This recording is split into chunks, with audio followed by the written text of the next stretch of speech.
welcome back to the Legacy Radio Network. I'm Dennis Tubbergen, your host. This is the Everything Financial Radio Show. We are chatting today with the president of an organization known as Downsize DC, Mr. Jim Babka. And Jim, once again, thanks for joining us today. My pleasure.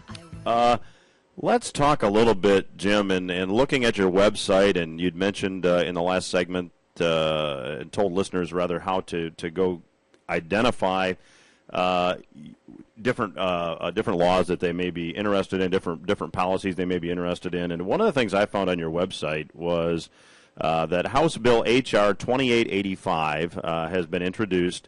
It is something called the E-Verify National ID System. Can you explain to our listeners what is this system? It's currently voluntary, but as I understand it, this law would make it mandatory. What is this, and how might it affect them? Well, it's kind of, to me, reminiscent of the idea that he caused all men to receive a mark by which they needed to engage in any form of commerce, and if it's kind of the mark of the beast, if you will. This law says if you do not, you have to go through a system every time you apply for a job. Anytime you want to go to work somewhere, your employer has a mandate on them. It's an additional mandate, an additional regulation, which carries with it its own troubles. And you have to prove that you are a citizen. You are guilty until the system proves you innocent. The problems with this are legion. There could be identity theft issues. There could be, you could be denied a job because of an accident or a red tape problem in the system. May make it hard for you to fix. I mean, there's just so many different ways that this can go wrong. But, the idea of a national ID system and that you have to prove who you are, that you have to be treated as a criminal in order for us to deal with an alleged immigration problem is really beyond the pale. This is a very anti-American idea. We used to, Dennis, compare ourselves, and this wasn't that long ago, those of us who are my age and older remember this well, to totalitarian systems in the East who would stop you on the street and say, "May I see your papers, please?" And this is a continuation of that idea. So, Jim, is this idea actually getting, I mean, it's certainly an intrusion on individual liberties, to say the least. Is this idea, this bill, getting some traction? A huge amount of traction. More every time it comes up. It's not new. This idea has been floated before. We've been able to stop it, but they have not stopped coming back because there's obviously, if you follow the money here, there's big contractor dollars and there's a chance to expand the state and create new bureaucracy. So there are people who want this very much to happen, and they're working very hard to do it. But the thing that disturbs me the most is that the apparent nominee of the Republican Party, Mitt Romney, has from the very beginning of this current campaign, right up until the present day, stated that E-Verify is basically the linchpin of his immigration plans. He wants this system in place. He believes it's part of how we voluntarily get people to go back to Mexico. So this is something that he definitely wants to not only sign if it comes before him, he wants to drive it. He wants to push it forward. This is an additional expansion of the state that he's very, very interested in. Well, let me jump into another on your website.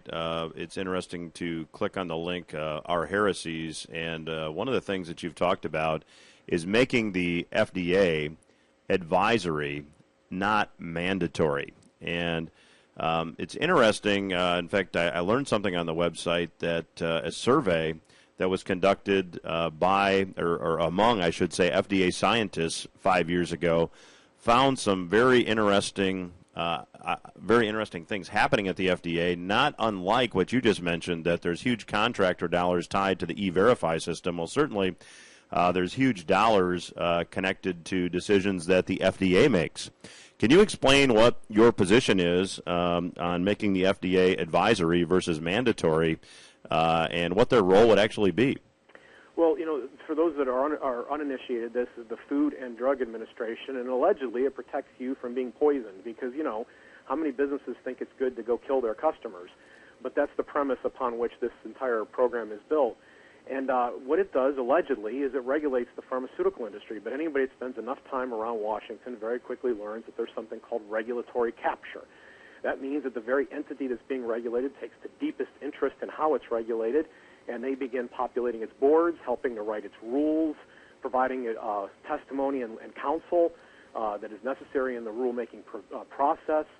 marketing these ideas, and then to the general public where necessary, and lobbying the politicians to reinforce their powers. And so we end up with a system where there's cartels begin to emerge. This has been very, very true in the pharmaceutical industry. There are mega corporations that basically control the Food and Drug Administration, and they have been guilty of obvious undue influence. It's not a subtle thing. It's very obvious, the amount of influence that they've had. And so it doesn't really provide the safety structure we need. It's not a necessary thing that we need, but it has several pernicious effects. There's something called drug lag, which is the amount of time it takes to get regulated. We know that this process can cost up to $1 billion. It can take 7 to 10 years to go through the process of getting a pharmaceutical to market, and every year fewer and fewer make it through. And so what we end up having is there are other countries that have drugs available to them faster than we do. Their process is not as onerous or burdensome. Sometimes you're even able to order these drugs illicitly online. But we know that there are people who die of these drugs, for lack of these drugs, here in the United States if they would have had them available at the same time that some of our counterparts, our foreign counterparts, did.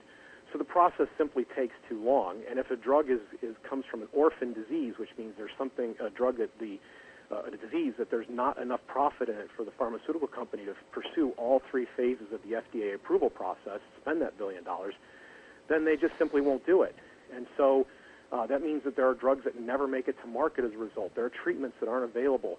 And we can get into all kinds of other specific details, but at the end of the day, it literally is costing more lives than it's saving. And we're suggesting that you, in consultation with your doctor or any other expert you choose, should be able to make a decision, just like you do on a variety of other products. And if the FDA, if you want to use the FDA's process to help you decide whether or not it's a valid drug or you should take it, that's great, but it shouldn't be mandatory. You shouldn't be banned from being able to accept a drug, nor should a doctor be banned from prescribing it because the FDA hasn't approved it. Jim, that brings me to my next topic, which is Obamacare. I think I know what your organization's position probably is on that without asking you, but let me just start. What is your opinion of national health care? Well, it takes, first of all, understand that the present system that we've got is not acceptable. We have a system that has separated the receiver of services from the provider of the services. It's put into a bureaucracy in the middle of it. This bureaucracy comes from insurance companies.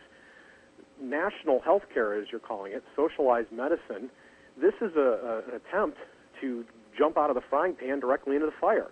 It's an attempt to solve the problem of insurance bureaucracy and make it much worse with the red tape of the state's bureaucracy, which has zero customer accountability.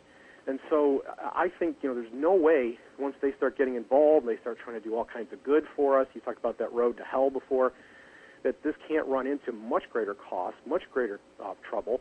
And ultimately, the state will have to ration certain types of health care services in order to see to it that they can make some of it available to everybody. It'll end up being the only cost control measure they can devise. If we could just change one thing, if you said to me, Jim, I only want you to change one thing in the healthcare system, what would it be? It would be this. I want to create a system where the patient asks the doctor, before the procedure is implemented, how much is it going to cost, and is it really necessary? And if we could find ways to make that happen, which is what happens in every other part of our lives, anytime we're dealing in any market, if we could make that happen, the costs would plummet. Now, there's several other things I would like to do to improve the situation, but I can't think of anything more powerful than that, and the National Health Care Plan goes in exactly the opposite direction. Well, certainly, as you said, we're replacing one inefficient bureaucracy. I know that now we are, to a certain extent, among a number of PPOs seeing rationing, and not to the extent that you can't get the care, but they certainly prioritize who gets the test first, and we're seeing that now, and that'll simply just get worse. Let me ask you what your opinion is. Given the current political environment, it's difficult to avoid a political conversation here. Do you see, under any circumstances, Obamacare being repealed? No. Now, it's interesting. I just had this conversation with another radio host here this week, and let's put a fine point on this. The Republicans, if they manage to capture both ends of Pennsylvania Avenue next year, will do something token. It may even seem like a large token to demonstrate that they have tackled Obamacare. The mandate is by far the most unpopular portion of this legislation, but there are other parts of this legislation that are wildly popular even amongst Republicans. And the Republican Congress and the President of the United States, who, again, if it's a Republican, presumptively is the original inspiration for the law that we ended up getting, Mitt Romney up in Massachusetts. If that being the case, they are not going to take on most of these provisions. They're going to maybe take on the mandate. And here's the problem with them taking on the mandate, Dennis. If they just take on the mandate and they get rid of it, they have literally gutted perhaps the most important part of the bill. And I don't mean that in a complimentary way. I mean it in an evil necessity kind of way. Because somehow or other you've got to have a method for paying for it. And the way that they're proposing to pay for it was to compel all of us to buy insurance. But if you stop compelling everyone to buy insurance and you leave everything else in place, then there is little incentive to get insurance. There will be fewer people buying insurance in general, and there will be more people relying on the state to do it. And that is going to create a long-term debt problem that may make Medicare so substantially worse and Medicaid so much worse off than it is trending today. It could be this could compound our debt problems in an epic way. Well, Jim, always a pleasure to have you on this show. We've got about 30 seconds left. If someone's just joining us, let them know how to get involved with you once again, if you would, please. Yeah, the best way is to come to downsizedc.org. We got a simple system that allows you to send a message to your representative and 2 senators so that they know they're hearing from a constituent. When you do it, you don't act alone. And we'll begin communicating with you at that point. Downsizedc.org is the site. It's very simple to use. We hope you'll come visit. Downsizedc.org.